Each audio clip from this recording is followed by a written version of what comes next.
Oh, welcome back. I didn't think you were going to come. I would have been a little more dressed up if I knew.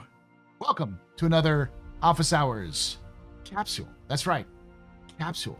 Small segment of my Office Hours live stream that I do on Thursdays at 7 p.m. Eastern, 8 p.m. Eastern, 5 p.m. Pacific on twitch.tv/TheAstroPub and youtube.com/@TheAstroPub live. And my brain's been in the Captain's Table mood. Join us live and join chat here for this. We have another special video for you, the one you always love, the monthly reports. So we've got the September 2025 monthly report, which we'll get right to. As always, I want to remind you that this is not a summary. This is me reading through the entirety of the monthly report, word for word, and adding context to help you understand what's being said, because sometimes they'll refer to previous reports. So if you haven't been catching up, that's what my job to do, is to give you some of that insight. With that being said, let's get started.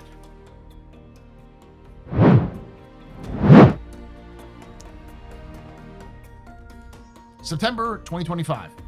With the Alpha 4.3.1 Virtue's Descent live and another thrilling update this month, the Star Citizen universe has been more packed with adventure. Read on for everything done for CIG Studios throughout September in pursuit of this new content, from updated back-end code to all new missions and more. AI content. The AI content team continued to test updates to some of the landing zone NPCs, looping the QA teams in the QA teams to help stress test the setup to ensure they can take the strain of extensive use and trigger any potential issues. To make stations and cities feel more alive, the team leveraged the med station behavior used during the regen crisis. Now, shopkeepers will interact with more people frequenting their store. The team is also looking at underutilizing aspect of landing zone archetypes and are preparing. The team is also looking at an utilized aspect of landing zone archetypes and are preparing a proposal to make better use of guards. In addition to the ongoing task of setting up comms call characters for missions, the devs also started looking at mission providers in general and built a new behavior to support face-to-face interactions in the future. As somebody who used to work as a security guard for a couple of years, one of the things that would be neat is that if you could ask the security guards for directions. That's probably not in the scope of CIG right now, but that would be a nice little scope, because I can't tell you how many times people came up to me as in uniform, asked me for directions to a specific location on the grounds because they knew I knew. That's often that happens with security guards. So also, you can have different guard behaviors. Some people telling you to go, F off and that kind of thing. So asking the Herson guards direction seems like folly. Yeah, they just probably tell you to move along or just beat you. AI features. Oh no, the addition of ongoing tasks setting up comms call characters for missions. Devs also started looking at mission providers in general, but built a new behavior to support face-to-face interactions in the future. So we're getting face-to-face interactions back. Woo!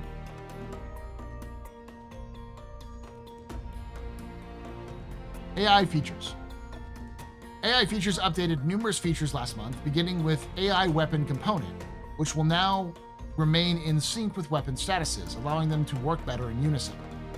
Support was then added for NPCs to systematically target vehicles in combat.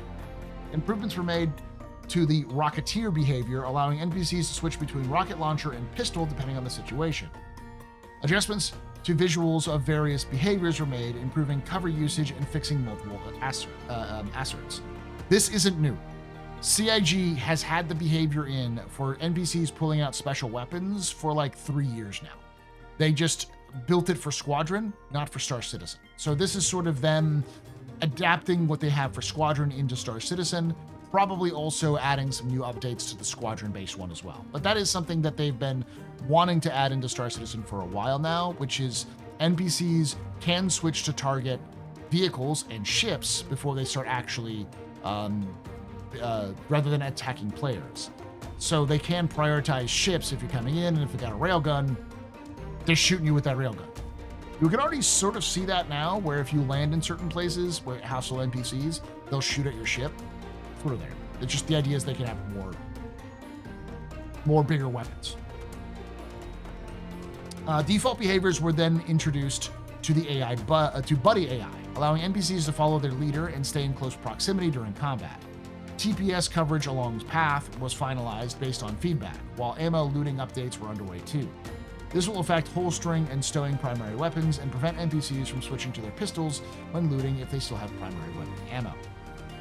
Formerly mentioned in previous monthly reports as an upcoming creature, the Yormandi now uses different fire modes in its attacks.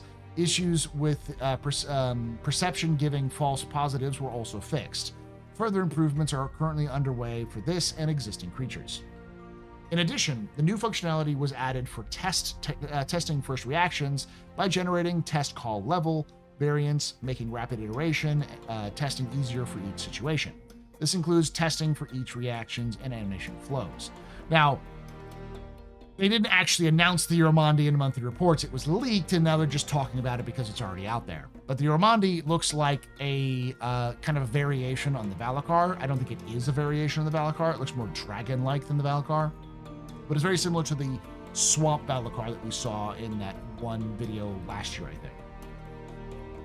So, yeah, it's definitely gonna be there. But it's also later used, mentioned. Not as they mentioned the boss battle, and then they mentioned the Yormandi separately. So we're here, I think. AI tech. September saw AI tech improve NPCs using elevators by simplifying the setup of transit carriage. Focus is currently on 3D navigation and NPCs flying ships. The team continued to improve flight pathfinder system and 3D collision avoidance using the newer voxel grid approach for custom environments. The focus is to unify the process flow with the one used for ground requests and preemptive adaptation of the Pathfinder structure. This will deal with the paths generated if a spatial voxel is present.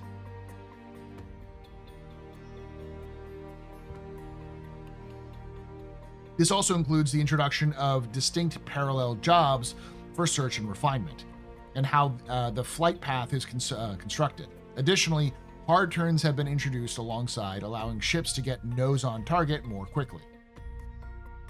Development, by the way, this is something that they've been doing for a while now, is trying to improve ship pathing so it's more realistic and more reactive. They even inputted player data into it to make it fly more like players. Development was also done on AI perception code, with the team fixing issues with knowledge escalation when seeing enemies between the primary and secondary fields of view. Direct perception was also introduced, which allows which simulates knowledge at distance. For example, when NPCs communicate via comms. This enables systemic reactions to NPCs being killed while talking, even without a direct line of sight. Improvements were then made to the way assignments were queued in relation to usable builder tool. Crashes during general use were also fixed, such as when changing alignment slots and expanding the line pop-out edit for geom and helper geom editing. Updates were made to the AI sequence system, which manages AI agent scripting in the flow graph. This enforces the validation of action sequences and ensures correct execution context is set in the systemic activities, providing a more reliable way to manually script agents and to guarantee actions are validated and executed correctly. The critical flow mode for AI agents was brushed up too. While in this mode, action execution errors are still reported, but can now be handled with specific fallback, allowing for the flow to be processed instead of failing and potentially stalling. This is still in progress and will be further enhanced going forward. StarScript improvements are still being made as the team improves the tool following feedback from devs. Finally, subsumption content data improvements were made to reduce errors going forward. AI Game Intelligence Development Team. In September, the Game Intelligence Development Team focused on completing the next milestone for Mission System 2.0. They're currently breaking down the work and discussing the best possible path to approach the implementation. They also continued to fix bugs and performance issues and worked on features suggested by the designers to improve StarScript. Animation. The animation team continued to work on upcoming creature and boss fight alongside supporting a new mission giver. Facial animation progressed to the new performances that were captured in late August. These include characters that will be present in multiple upcoming releases, including a returning air traffic control voice. Elson! That's Elson, baby! That's gotta be Elson. He's the only one who has a unique voice. Yes! Yes! We're getting the goat back. For those of you who know, Elson is the air traffic controller for Levski on Delamar in the Nyx system. If you haven't already caught on, there's a lot of leaks coming out about Nyx being the next system and being closer than everyone thinks. I don't think it's going to happen this year, but probably shortly after this year. The animation, narrative, and mocap teams also plan for their next shoot, which is to be held at the beginning of October. Art characters. Q1 2026, that would be my guess. Q1 or Q2, like towards the end of Q1, early Q2. Art characters. The character art team finalized both new armors and new gang. Work continued to polishing the Yormandi. Work also continued polishing on the Yormandi. The concept art team continued iterating on new armors. Art ships. In the UK, work continued to bring the RSI Aurora and Aegis Hammerhead up to modern standard. The Aurora progressed through the Lot 0 and final stages as improvements were made to the component bays, bed access, dashboard placement, entrance method, VTOL setup, and cargo access on the underside. So it looks like we're going to get almost a brand new ship when it comes to the Aurora coming out, but it's also done. So the Aurora might actually see a release, the new updated Aurora might actually see a release in CitizenCon or IAE if it's done. For the Hammerhead, focus was on implementing improvements made in the base corridor kit from recent Aegis releases, alongside making sure the component bays and relays are suitably placed and accessible. The Paladin progressed through the Lot 0 phase, with final adjustments being made on the main quad turret to ensure its movement is unhindered in both flight and landed states. Downstream teams kicked off their work on the ship too. So there was a leak, a potential leak of the Paladin being released soon, like CitizenCon or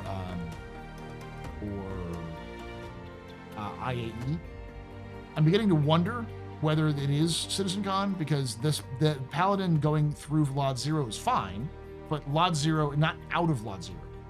So it releasing in 2 weeks seems a little fast. So we're probably not going to see it come out in 2 weeks.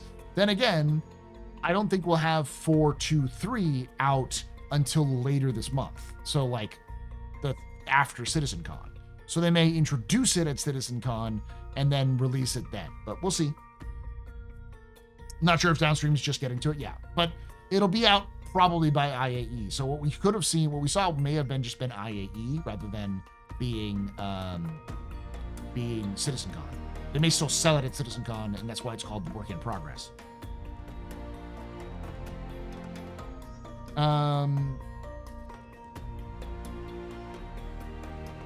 The Miss Cole B is now well into white box phase. The majority of the interior was implemented into the required level, while adjustments are currently being made to the exterior mesh to meet the gate requirements. Following last month's work, the Drake Ironclad and Ironclad Assault, plus the updated command module, are approaching their combined white box gate review. Again, I've said this before, but it ain't coming out this year, y'all. The Ironclad is not coming out until next year, probably next Invictus, because if it's just getting to white box, it still needs another 2 to 3 months to get to gray box, to get out of white box through gray box, and then another 2 to 3 months to get through gray box to Lot 0. So like June seems to be about the right release. Four unannounced ship vehicles also continued development throughout September. The first is approaching its Lot 0 review, while the second progressed through its Lot 0 gate and is now in its final stage. That almost certainly is the minor, or the salvager, the base salvager. That's probably coming out. That could also be the Vandal Stinger, though, to be honest. The third, a variant of the popular recent release, is receiving Greybox and LOD work in tandem due to the nature of the changes. The fourth passed its Greybox review in early September, with Lot 0 work due in early October. Some of the downstream teams began their tasks too. North American teams began the month finalizing fixes for the RSI Apollo ships ahead of their release. Various optimizations were made following player use in the PTU. Lot 0 for the Perseus was also passed early in the month, with the team moving into final touches and downstream teams beginning to close out the ship. The purchase may actually release at CitizenCon, but we'll see. The white box phase officially kicked off for the Drake Kraken in the latter half of the month. Last month's pre-production phase led to numerous improvements and adjustments to navigation flow and interactions throughout the ships. Two unannounced vehicles progressed too. One moved through gray box phase, while the second entered white box. Community. The team kicked off the month with the grand finale of this year's Ship Showdown, where the RSI Polaris claimed the crown. To honor the champion, all backers will receive an in-game commemorative Polaris-themed holographic banner at this year's Intergalactic Aerospace Expo. The Anvil Asgard, the Anvil Gladiator, and the RSI Zeus Mark II ES rounded out the top four. All four will receive 2955 Best in Show paints and posters at IAE. Ship Showdown was not the only race to reach its conclusion. The race for Stanton also crowned its champion, with Hurston Dynamics amassing a staggering 337,131,104 SCU to secure victory, followed by Microtech, Crusader, then an ArcCorp. Pirate Week sailed into port as the crew and Corsairs proudly flew their colors in the pirate flag design contest. The team charted the course for the treasure map hunt by crafting riddles and clues sent players searching across Stanton and Pyro, while each This Week in Star Citizen during the event spotlighted a pirate organization. Cops, Kings of the Pyro System.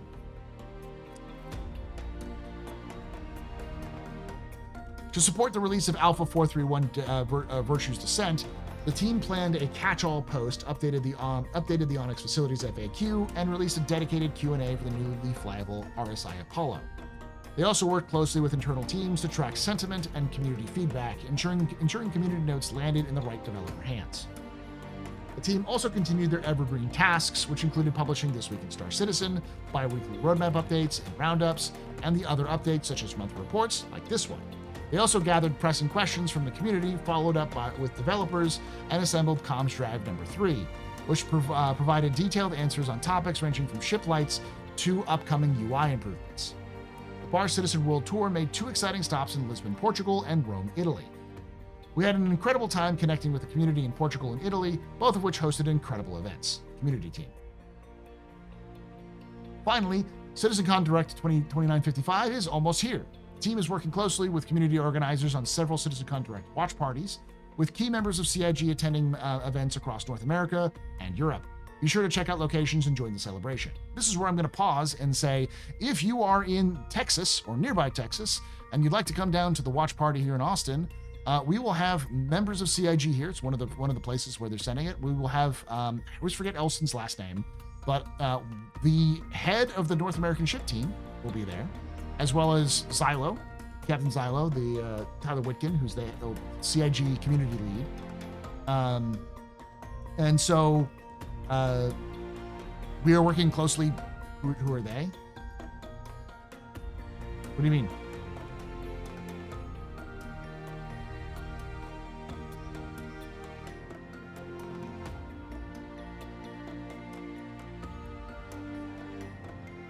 CIG people?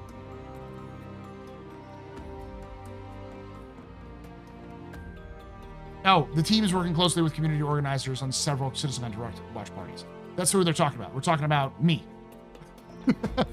Me and the Bar Citizen guys, a lot of the Bar Citizen organizers, the Texas Bar Citizen organizers, that kind of thing. So I was wondering what you're talking about. It's like, did I say something wrong? But no. You can look it up on the announcement for the watch parties. It does cost money to go to do the Austin watch party. It's going to be at Pinballs here in Austin, but it's like $10. So you can come down, join us, hang out with some CIG members, talk with myself and Solus and DJ Knight and a couple other people. So there we go. All right, core gameplay. As part of the ongoing medical gameplay improvements, the team provided support for the bespoke take and place animations and reworked the implementation of players clearing their respawn point in vehicles. Bug fixes were implemented for the medical screen, along with improved validation to make it easier to spot errors. Tiered medical bed spawn ranges were re-implemented for a more robust compatibility with server meshing. Additionally, new controls were exposed to the designers that allow them to control healing costs per medical bed tier. While additional data was exposed to the UI designers to add new information to the medical screens. For engineering, the team continued iterating on playtest feedback and hardening the feature ahead of wider scale testing. The vehicle command module feature continued through its pre-production phase, with the devs completing the prototype and technical design. Additional debug tooling revealed various issues with the underlying docking system, prompting an effort to fix critical flow issues.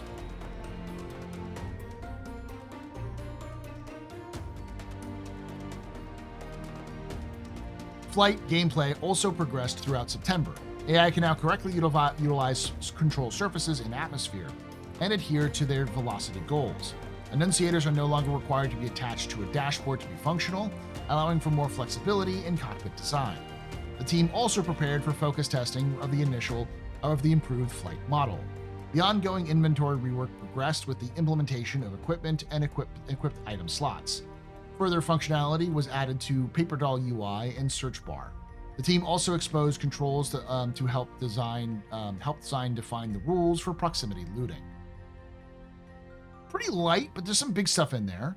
The vehicle command stuff is already in prototyping phase. And then the control surfaces for in-atmosphere for AI.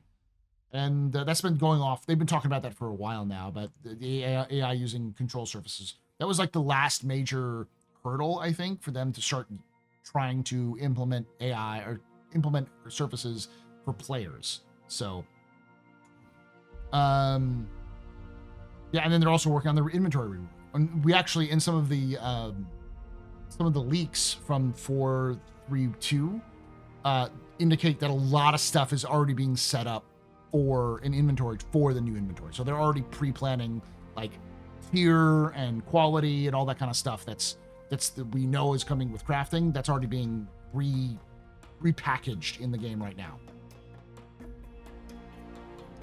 All right, economy.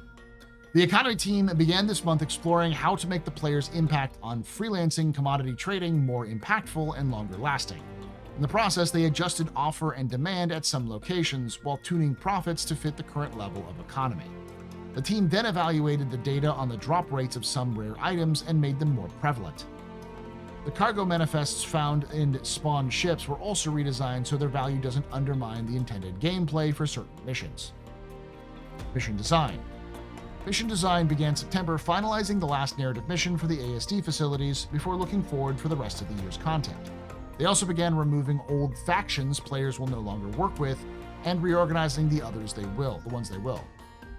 Alongside this, the team reviewed bounty missions and added comms notifications for mission provider. This is part of the ongoing initiative to bring older missions up to standard. Mission design also worked alongside engineering to solve long-standing issues with spawn closets that made more fixes to the mission generation systems.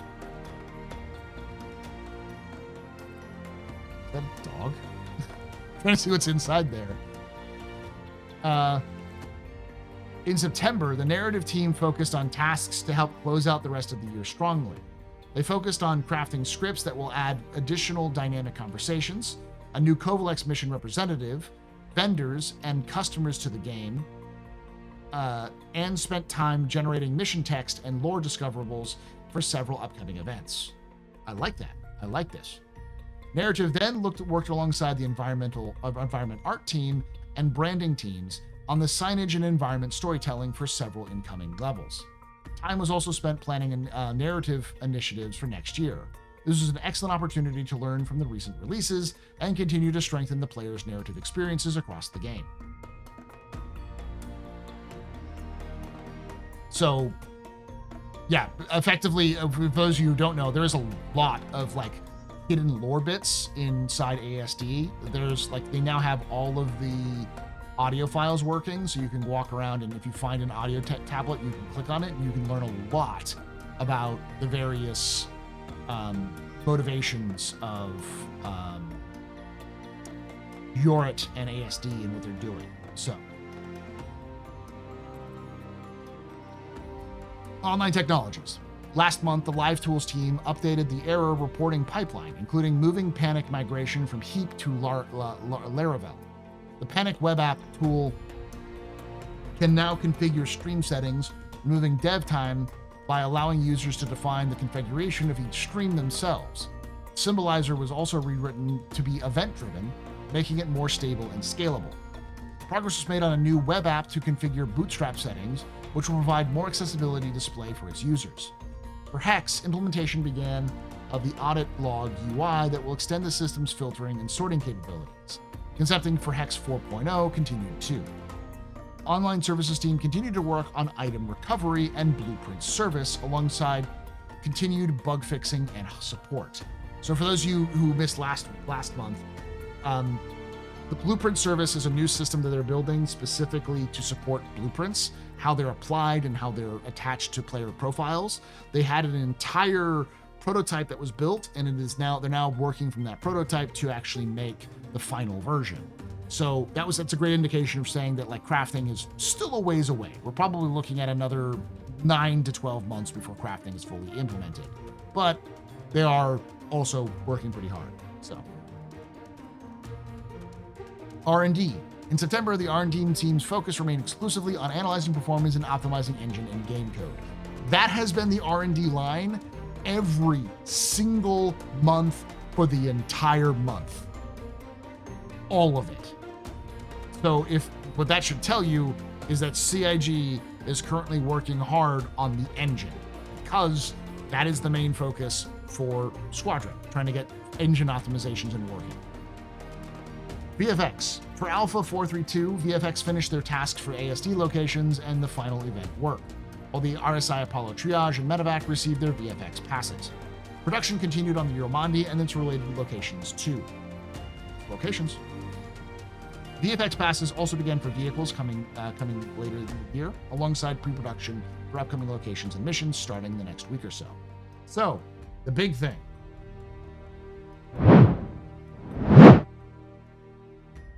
Yormandi. Let me see if I can find... I think I have an image of the Yormandi, and I'll bring it up for you all. There we go. So this is the head of the Yormandi. And this is its actual shape. He's flat. He's very flat. But yeah, that's the Yormandi. It's also known, its nickname in the files is Rock Cracker. So it's probably not a swamp creature as much as it's a underground creature. So yeah, classic worm, WYRM. Yeah.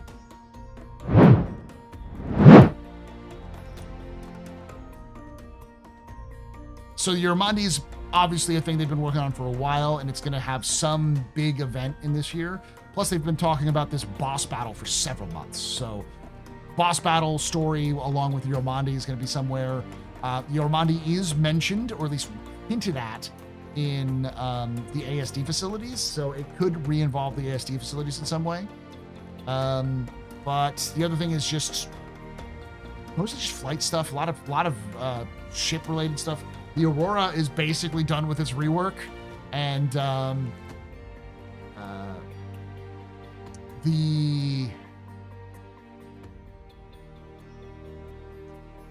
what is it? The Hammerhead is also almost done with its rework, and then they've got several ships, including obviously a salvage ship because of all the salvage changes they've made. It's probably at least one, if not two, salvage ships which will be out. Plus all of the ones, if you looked at my other ones about the leaks, those are all pretty big.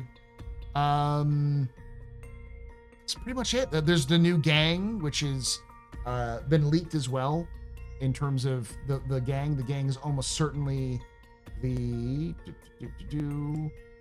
not the Shattered Blade, which is nice, but not the Shattered Blade. Almost certainly it's the Dead Saints, because the Dead Saints are Ticia Pacheco's gang, which, at least as far as I know in lore, are part of the Ortani Syndicate, but that may have changed, so we'll see. So yeah, that's the monthly report. It's a little light, but this is also the last or the second to last. No, this is the second to last monthly report we're going to get for the year. So with everything coming on with CitizenCon, and then we'll get a bunch of reveals at IAE and such. So keep noted. Thank you for watching. Thank you for hanging out. Like I always say, if you did enjoy this, hit that like button, subscribe for more content, and hit the bell icon to be notified when it's released. And as always, I want to hear your thoughts down below. Am I being optimistic? Are you seeing patterns that I'm not seeing? Let me know in the comments below. And join us live, twitch.tv/TheAstroPub, youtube.com/TheAstroPub live on Thursdays at 8 p.m. Eastern, 5 p.m. Pacific. Join chat and our discussions. We talk about Star Citizen lore, news, and more on the office hours. I also play the game. I play the game on Saturdays before the captain's table. I play the game with my organization. I stream it as well on Sundays, and then sometimes I'll even play it on Mondays. So I do play the game as well. I don't just talk about it. So come join me there as well. And like I say every time, as always, hope to see you someday in the black.